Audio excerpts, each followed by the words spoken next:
Bonjour, il est l'heure de Médiasphère, la revue de presse de la rédaction. Très heureuse de vous retrouver sur 8 Mont-Blanc. Bonjour Pauline. Bonjour Fanette. Et puis avec nous, comme chaque vendredi à la fin du mois, je vais y arriver, nous recevons Cécile Bouget de Francesco, présidente du Club de la presse des Pays de Savoie. Bonjour. Bonjour. Et on va parler de liberté de la presse aujourd'hui, puisque pour la première fois, le Club de la presse des Pays de Savoie organise une journée le 3 mai à l'occasion de la Journée mondiale. On en reparle dans quelques instants.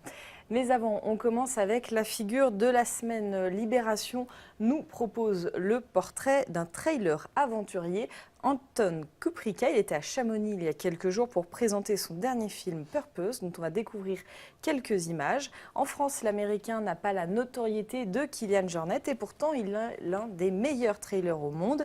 La société occidentale, avec ses besoins primaires assurés, nous fait vivre dans le confort. On a besoin de connaître l'inconfort parfois, estime l'athlète. Anton Kuprika, qui s'est déjà cassé les dents plusieurs fois sur l'Ultra Trail du Mont Blanc, ne sait pas encore s'il participera à l'édition 2017 cet été. Pauline, on a pris un peu l'air avec ces images, on retourne les pieds bien sur terre avec la campagne électorale, c'est notre rubrique Bruit de campagne.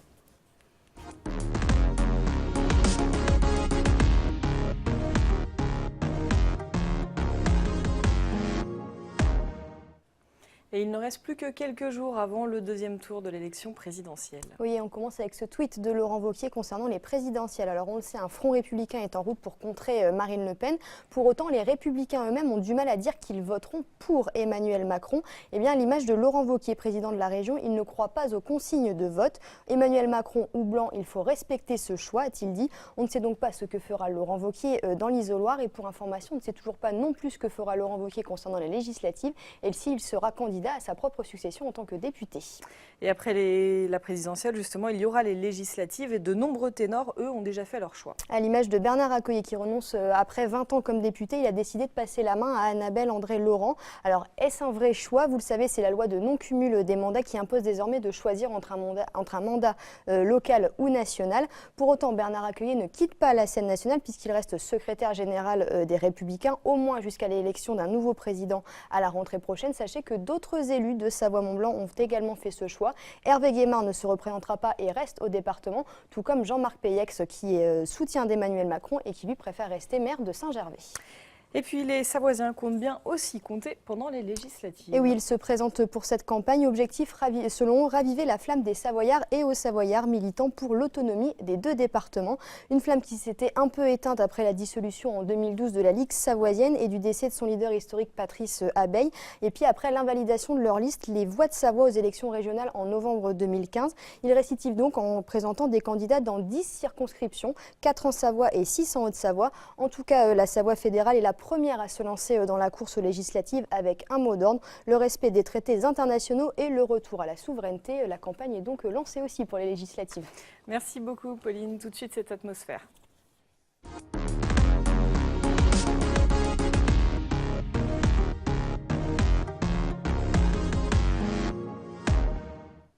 Et Fanette, le premier hashtag est consacré aux travaux. Eh oui, les Pays de Savoie ne manquent pas de projets d'aménagement. À Annemasse, la première phase de la rénovation urbaine du quartier du Perrier a déjà coûté 47 millions d'euros. Elle s'achève et aura duré 8 ans en tout, nous rappelle Éco-Savoie-Mont-Blanc cette semaine. Annemasse est la 3e ville de France au regard des écarts de revenus. Le programme vise à introduire davantage de mixité dans le quartier. Il faut dire qu'il compte plus de 60% de logements sociaux aujourd'hui. Une seconde phase de rénovation est en cours d'élaboration. Le projet phare sera la transformation du secteur de Château-Rouge en écoquartier. Et puis un autre projet d'aménagement d'ampleur à Marigné cette fois-ci. Le contournement avance bien. Les premières images sont à découvrir dans l'édition du Faucigny du Messager. Le viaduc de 300 mètres au-dessus du Gifre est en train de prendre forme, vous le voyez. Il sera mis en service courant 2018. Et puis pour le deuxième hashtag, c'est un territoire qui donne envie. Voilà, en tout cas, qui donne envie aux entreprises, c'est-à-dire dans l'essor savoyard, l'édition de Savoie. Pour les bassins chambériens et aixois, on comptabilise pas moins de 23 000 entreprises, soit 100 000 emplois.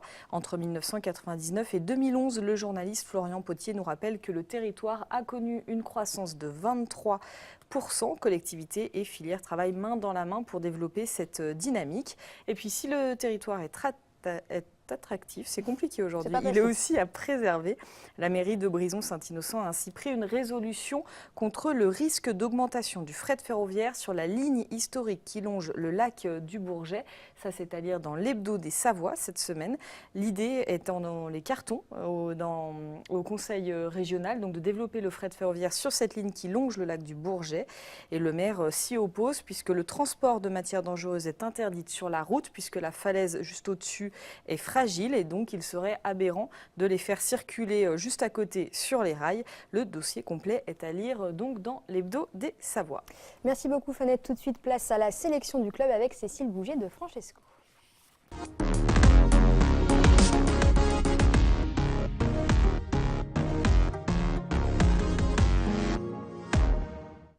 Cécile, vous êtes donc l'heureuse présidente du Club de la presse des Pays de Savoie qui organise pour la première fois un événement à l'occasion de la Journée mondiale de la liberté de la presse.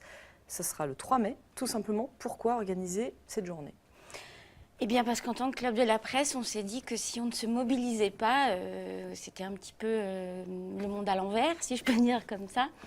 Non, notre raison d'être, même si nous ne sommes pas un syndicat, même si nous ne sommes pas une association qui revendique tout au long de l'année la protection des journalistes, il se trouve que nous pensons que si on doit prendre la parole à un moment donné, c'est bien ce jour-là. Et donc, ça va être de manière festive. Hein. On peut parler de la liberté de la presse de manière festive.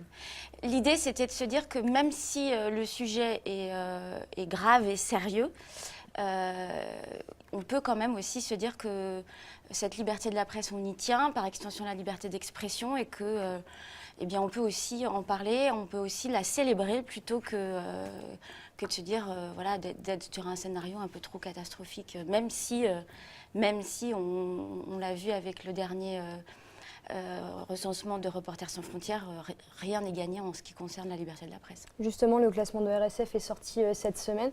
Il y a encore des pays où c'est extrêmement compliqué. C'est compliqué de voir ce classement sortir à chaque fois et de voir qu'il y a des pays où la liberté que nous, on a, ils l'ont absolument pas. Oui, c'est compliqué de voir ça. C'est compliqué de voir que même des grandes démocraties comme les États-Unis, comme d'autres pays européens, on soit si mal classés, 180. La France, on est 39e. C'est pas très glorieux. Et puis on voit encore des grands pays, comme je disais tout à l'heure, qui reculent. Deux tiers des pays qui font partie de ce recensement reculent cette année. Et puis en France aussi, donc 39e pour 39e. la France. La liberté de la presse, c'est un combat du quotidien. Une trentaine de sociétés de rédacteurs ont publié une tribune aujourd'hui concernant le traitement médiatique du Front National dans cette campagne électorale parce que c'est compliqué. Certains journalistes, par exemple, se voient refuser l'accès aux meetings du Front National. Oui. C'est ce que révèle aussi le classement d'RSF, dans lequel il est clairement dit qu'il y a une recrudescence des pratiques violentes vis-à-vis des journalistes, que ce soit de la violence verbale et de la violence physique, que ce soit par les forces de l'ordre, que ce soit par la population elle-même et par les politiques. Donc c'est vrai que à l'échelle mondiale, c'est pas terrible, mais en France, même si on est sans doute sur une des zones les plus protégées entre guillemets, et qu'on a une loi qui fait que le droit de la presse est plutôt bien loti par rapport à d'autres endroits, il n'empêche que il y a cette tribune signée par une trentaine de sociétés de journalistes, pas de journalistes, de sociétés de journalistes. Donc ça, c'est grave. Oui, donc en gros, c'est une trentaine de médias en gros, oui. de rédaction oui, de médias. Et puis on a vu les images, on a entendu tous pendant cette campagne présidentielle, on a entendu la façon dont on parle de nous et comment on nous considère. Oui, c'est vrai, parce que c'est vrai qu'on a vu notamment cette vidéo qui est sortie au soir du premier tour, où c'est vrai, des insultes même auprès des journalistes. C'est quoi cette haine, elle vient d'où? Comment on peut expliquer que d'un seul coup, il y ait plus de haine envers les journalistes Alors, je ne suis pas sûre que ce soit d'un seul coup. Je pense que peut-être on le dit plus, en tout cas on le montre plus. Je pense qu'il y a une ambivalence, je trouve, c'est un constat personnel, mais il y a une énorme ambivalence en ce qui nous concerne. C'est-à-dire que soit on nous donne beaucoup plus de pouvoir et de crédit qu'on en a, soit on est très souvent malmenés, accusés de ne pas faire notre travail correctement. Et là, c'est vrai que ce que dit RSF dans son commentaire de classement, il explique que peut-être, effectivement, dans cette campagne politique, présidentielle, on s'est rendu compte que les militants n'acceptent pas les autres points de vue. Et que les mots sont violents parce qu'au final, il faudrait que les journalistes aillent dans le sens de ce que dit le candidat, ce qui n'est absolument pas notre rôle, puisque dans les critères du classement, il y a ce qu'on appelle le pluralisme. Donc, et puis on n'est pas sur YouTube, on n'est pas des blogueurs, on est des journalistes, donc on est tenu à ce devoir d'impartialité. La journée du 3 mai, donc il y aura des concerts au Haras, à Annecy ou salle Pierre-Lamy en fonction de la météo. Les artistes ont été faciles à mobiliser? Très. Très, et franchement, je l'ai déjà dit, je leur ai dit, ils le savent, mais j'ai été extrêmement heureuse de voir qu'effectivement, quand on les a contactés, ils n'ont pas hésité. Ils n'ont pas hésité, pourtant ils viennent jouer bénévolement, donc c'est pas 2 heures de concert seulement. Ils sont là depuis le début de l'après-midi pour s'installer, pour faire les réglages, les balances, pour bien regarder comment tout ça va s'enchaîner. Donc c'est 4 formations, plus un chœur, parce que c'est pas dit sur l'affiche, mais si on est vraiment au Haras, ce que je souhaite, c'est 100 choristes qui seront derrière Baroeco et ses musiciens. Donc c'est une grosse organisation et ils ont dit oui tout de suite. Eh ben, merci beaucoup. Donc venez nombreux mercredi 3 mai à 20h30 au Parc du Haras. S'il fait beau, on croise les doigts. Les profits, s'il y en a, seront reversés à RSF. Et c'est 5 €, tarif unique, profitez-en, ça va être une super soirée. Merci beaucoup Cécile. On continue avec les tops et flops et on commence avec les flops et une ambiance tendue dans le Chablais, Pauline. Oui, dans la nuit de mercredi à jeudi, élus, agriculteurs et forces de l'ordre du Chablais étaient en alerte. Une importante communauté d'une 60aine de caravanes de gens du voyage tentait d'entrer dans le Chablais. Alors cette arrivée n'est pas due au hasard, dénonce Astrid Boroche, une élue. On nous a confirmé qu'ils avaient été envoyés par le sous-préfet du Genevois sous escorte des gendarmes d'une Genevois, nous dit-elle. Une vidéo récupérée auprès des gens du voyage montre effectivement le convoi de caravanes circuler sur l'autoroute, encadré par des véhicules de gendarmerie. Et puis, autre fait durant cette soirée, Astrid Boroche aurait été violentée par un jeune membre de la communauté qui l'a attrapée dans sa voiture. La tension était donc palpable dans le Chablais et ce n'est pas la première fois que malheureusement ça arrive et que ce genre de problème survient. Le préfet a donc du pain sur la planche concernant ces dossiers de gens du voyage. Et puis les agriculteurs connaissent une situation inédite, la sécheresse et le gel. Oui, alors s'il est encore trop tôt pour faire une évaluation définitive et précise des dégâts occasionnés par les gelées nocturnes et matinales de la semaine dernière, eh bien, les premiers constats laissent à penser que cet épisode de froid inhabituel a eu de graves conséquences sur de nombreuses exploitations viticoles et fruitières en Savoie. Le secteur le plus touché, c'est la Combe de Savoie, où il est estimé qu'à partir de Montmélian, en remontant la vallée, quelques 150 hectares de pommes et de poires ont été détruits, entre 50 et 100%. Les 2 derniers gros épisodes de gel en Savoie remontent aux millésimes 75 et 91. On espère donc une éclaircie. On passe au top avec une initiative sympa à Albertville. Oui, une très belle initiative du CCAS d'Albertville. Une trentaine d'enfants de l'accueil de loisirs Les Pommiers ont déjeuné avec un bandeau sur les yeux dans la peau d'un aveugle. Une action de sensibilisation imaginée en partenariat avec l'accueil de jour Alzheimer et la commission communale pour l'accessibilité. Le but, c'était de donner de l'empathie aux enfants envers ces personnes à mobilité réduite, enfin les aveugles. Alors, je vous donne quelques réactions de ces enfants. Luna, 9 ans, ça ne doit pas être facile pour eux. Et Ziel lui dit, ça me rend un petit peu triste. Madame le maire a également participé à cette journée. Ce n'est pas facile et on se rend mieux compte que la vie de ces gens, si on ne fait rien pour eux, est compliquée. Martine Berthet affirme même que dans sa vie, plusieurs choses ont été mises en place pour faciliter l'accès des bâtiments aux handicapés. Mais ce n'est pas facile à mettre en place, selon elle. En tout cas, c'est une très belle initiative. Et enfin, un petit clin d'œil pour terminer. Oui, on termine avec une photo dans le Faucigny. Un petit clin d'œil à notre collègue Olivia Boisson. Le journal a bien évidemment suivi la soirée électorale en préfecture de Haute-Savoie, où se trouvait également Olivia. Alors la soirée, elle n'a pas été facile puisque les Républicains étaient un petit peu aux abonnés absents. En revanche, il y avait les soutiens d'Emmanuel Macron qui ont plutôt mis l'ambiance à la préfecture.